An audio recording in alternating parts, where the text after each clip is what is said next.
But Sadhguru, a lot of us youth, how do we make time to it? How do we make time to do sadhana? Because we're so tied up. We probably stay up a little late completing projects, assignments. Not just the youth, but a lot of the seniors also. They probably stay up till 12 o'clock, 1 o'clock, and then wake up again by 6 o'clock in the morning and rush to their work offices 7, 8 o'clock. I personally leave my house at 7:30, 8 o'clock and reach college by 9. So how do I make time? Not just me, but there are a lot of other individuals who probably have the same question. So how do we deal with this? See, time, the demand of time is very minimal. To be conscious, do you need time? You are anyway walking unconsciously. Can you not walk consciously? Would you walk more efficiently if you walk consciously? Hello? If you drive, if you walk, if you read, if you write, or whatever the hell you do, would you do it better if you were doing it consciously? So in what way does it come in the way of time? Well, there may be some practice to stabilize you. Investment of, let's say, 20-30 minutes a day may be there. You have to make time, because if you make that time, one thing is your own psychological structure gets so organized. I can show you this. Suppose we take a video of you when you think you're working, busy. We've done this to people. How many unnecessary movements you have with your body and how many unnecessary vacillations of mind you have. If you look at it, if these things get little organized, suddenly you would see there's a whole lot of time on your hands. What you can do, let us say in 8 to 10 hours a day, if you follow a simple regimen, which will cost you maybe 30 minutes a day, if you follow a simple regimen like this, the same 8 hours of work you will be easily able to do in 4 to 6 hours. So you gain.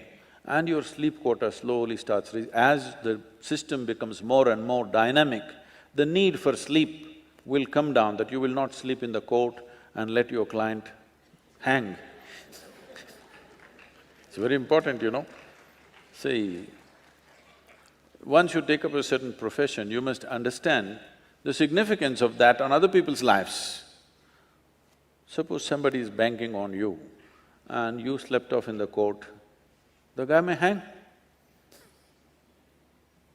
So, it doesn't matter what is the nature of your job, it has a significant contribution, isn't it? Whether you're a lawyer or a doctor or let's say a bus driver, if you are not alert and fully there, would it be a disaster for somebody else? You must know this, that when you're doing this, you must understand in how many ways you're contributing to somebody's life just by doing the simple job that you're doing. But unfortunately, most people think they're doing it for the money that they get. Money will come anyway if you do something well, all right? The important thing is, the joy of doing an activity is that you know how many lives you're touching by doing what you're doing. Whether… even if you're driving an auto rickshaw, are you of a great service to a whole lot of people every day? If you are conscious of this, how joyfully you would drive, why would you think of committing suicide? The world would be not against you. Right now you have made yourself into a cubicle, a small cubicle, your own cubicle that you built, and it's a prison that you built but you can't break. Why this happens to you is because of fear of suffering. People build a wall of self-preservation. For their self-preservation, they build a wall. The walls that you build for self-preservation are also walls of self-imprisonment. When you think there is a threat, you built a wall around your house. But after some time, even if there is no threat, you cannot come out of your house because there is a wall. This is the nature. You must understand this, there are two dimensions to you. There is one dimension of you which is always looking at self-preservation. There's another dimension of you which wants to expand all the time, wants to step into new territory all the time. Why this is happening to you is, even if physiologically if you have to look at this, within your brain, there is another brain which is called the reptilian brain, which is just about the size of your fist. This is the size of let's say a crocodile's brain. It's a reptilian brain.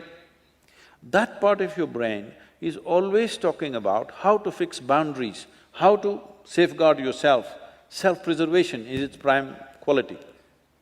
But you became human only because of the cerebral cortex which evolved over a period of time. Now this part of the brain always wants to explore, always wants to step into something new. Whatever happens in our life, we want something more to happen. This wants to expand limitlessly. Which one do you want to empower within your life is something that you have to take charge as early as possible in your life. Otherwise, you will build a prison wall around yourself without knowing why, you're just miserable. Now, you have seen the street dogs all the time going around peeing all over the place? You think he has a urinary tract issue? No, he is building a pee kingdom all the time. He is instinctively geared that he must have a boundary of his own. Always he is trying to set up his boundary.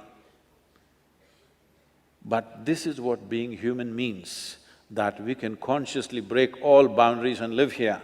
This is what yoga means. That means consciously you obliterated your boundary and you're here as a part of the existence, not against the existence. You must find time.